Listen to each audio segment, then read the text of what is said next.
with fasting, with weeping, and with mourning. Amen. Turn to me. Who is God speaking to?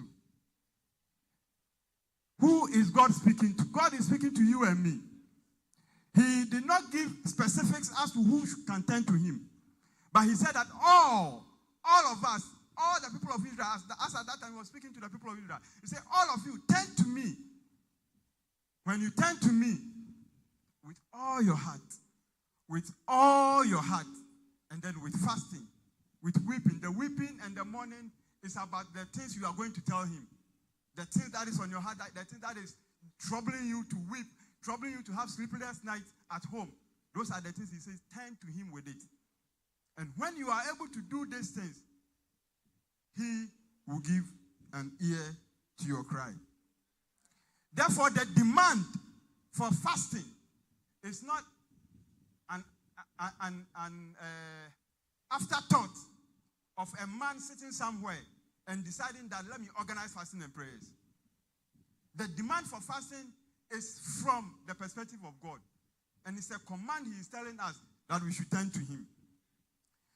If the art of fasting is not an artistry of man who has put in place so that he will be able to, for us as New Life, it is a time for us to exhibit that yes, we have resources. So we want to spend resources on men of God. So pastor is bringing all these men of God here so that they can come and exhibit their gift. Then we are lost. Because the purpose is not that. The purpose is for us to turn to him.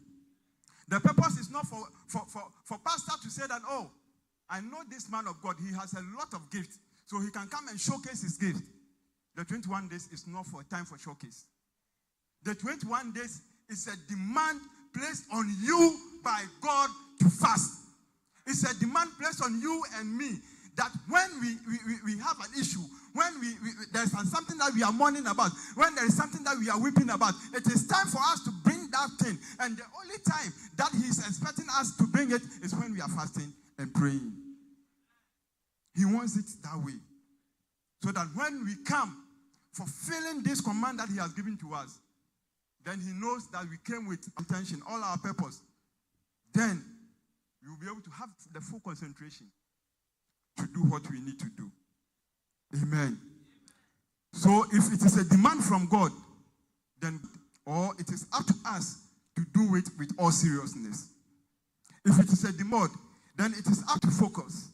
From God, then it is up to us to consecrate ourselves and prepare ourselves, prepare our mind, and say that because it is not coming from pastor, but it is not coming from pastor, but it's coming from God, I will prepare everything I need to prepare to put myself in it.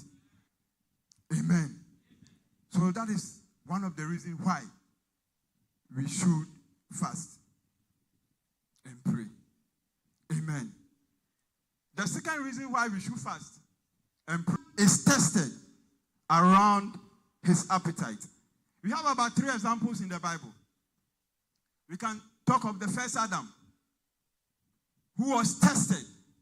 He couldn't control his appetite, control the desire, the desire of the flesh. He couldn't control the desire of the eye. He couldn't control the desire to belong because he wanted to